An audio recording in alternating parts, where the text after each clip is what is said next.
Hello friends, അപ്പോൾ നമുക്കിന്നൊരു അടിപൊളി simple chicken biryani cooker biryani വെച്ചാലോ.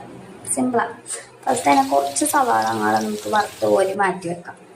എന്നിട്ടൊരു കുക്കർ എടുക്കുക, അതിലേക്ക് എണ്ണ ഒഴിക്കുക. എണ്ണ ഒഴിച്ചിട്ട് നമുക്ക് ആവശ്യത്തിന് സവാള എടുക്കാം, നല്ല രീതിയിലൊന്ന് സോട്ട് ചെയ്തെടുക്കുക.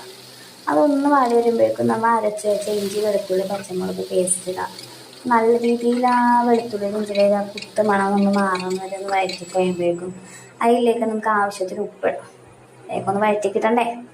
സോ നല്ല രീതിയിൽ ഉപ്പൊക്കെ ഇട്ടിട്ടൊന്ന് ഇളക്കി കഴിയുമ്പോഴേക്കും അതിലേക്ക് നമുക്ക് ആവശ്യത്തിന് മഞ്ഞൾപ്പൊടി ഇടാം. എരിവിന് നിങ്ങളനുസരിച്ച് മുളക് പൊടി ഇടാം. എന്നിട്ട് അതിൻ്റെ പൊടിയുടെ ഒരു പച്ചമണം മാറുന്ന വരെ ജസ്റ്റ് ഒന്ന് സോട്ട് ചെയ്തെടുക്കാം. സോട്ടായി വരുമ്പോഴേക്കും നമുക്ക് ആവശ്യത്തിന് പെപ്പർ ഇടാം. പെപ്പർ പൗഡർ ഇട്ടിട്ടൊന്ന് ജസ്റ്റ് ഒന്ന് സോട്ടാക്കി എടുത്ത് കഴിയുമ്പോഴേക്കും അതിലേക്ക് ഒരു തക്കാളി ഇടാം.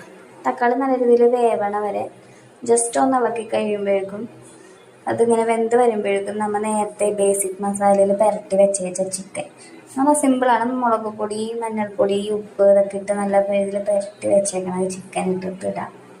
അത് നല്ല രീതിയിൽ ഒന്ന് മിക്സ് ചെയ്ത് കൊടുക്കാം. നല്ല രീതിയിൽ മിക്സ് ചെയ്ത് കൊടുക്കണേ. എന്നിട്ട് അതിലേക്ക് നമ്മൾ കഴുകി വെച്ച കൈമ റൈസ് ഇടാം. ഞാൻ 1.5 കപ്പ് റൈസ് എടുത്തേക്കണേ. അപ്പം നമ്മൾ ഇരട്ടി 3 കപ്പ് വാട്ടർ ഒഴിക്കണം. നല്ല രീതിയിൽ അതിലിപ്പോൾ കുറച്ച് വെള്ളത്തോടെ ഞാൻ ആ റൈസ് ഇട്ടാണ് നല്ല രീതിയിൽ വറ്റിച്ചിട്ട് അതൊന്ന് ഇളക്കിയെടുക്കുക. എന്നിട്ട് അതിലേക്ക് നമ്മൾ നേരത്തെ വറുത്ത് ഊരി വെച്ചേക്കണം സവാള ഇട്ട് മിക്സ് ചെയ്തിട്ട് ആ 3 ഗ്ലാസ് വെള്ളവും ഒഴിച്ച് നല്ല രീതിയിൽ മിക്സ് ആക്കാം.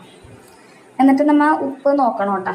എനിക്ക് ഉപ്പ് പോരാതെ പിന്നെ ജസ്റ്റ് ഇട്ട് നല്ല രീതിയിൽ ഇളക്കിയിട്ട് ഒരു വിസൽ കഴിയുമ്പോഴേക്കും നമുക്കൊന്ന് തുറന്ന് നോക്കിയാൽ നല്ല അടിപൊളി സിമ്പിൾ കുക്കർ ബിരിയാണി റെഡിയാവും. നല്ല രീതിയിൽ കിട്ടി കേട്ടോ. എന്ന് പറഞ്ഞാൽ നല്ല ഫ്ലേവർ ഉണ്ടായിരുന്നു. അങ്ങനെ ഭയങ്കര എരിവുണ്ടായിരുന്നില്ല, നല്ലൊരു ഫ്ലേവർ ഉണ്ടായിരുന്നു. പിന്നെ കറക്റ്റ് വെള്ളത്തിൻ്റെ അളവ് നിങ്ങൾ ശ്രദ്ധിക്കണം. ഇരട്ടി വെള്ളം ഉണ്ടാ. ഇത് നല്ല സാലഡും ചിക്കനൊക്കെ കൂട്ടി നല്ല കഴിച്ചാലേ വേറെ എല്ലാവരും ട്രൈ ചെയ്ത് നോക്കാം. അപ്പോൾ ബൈ.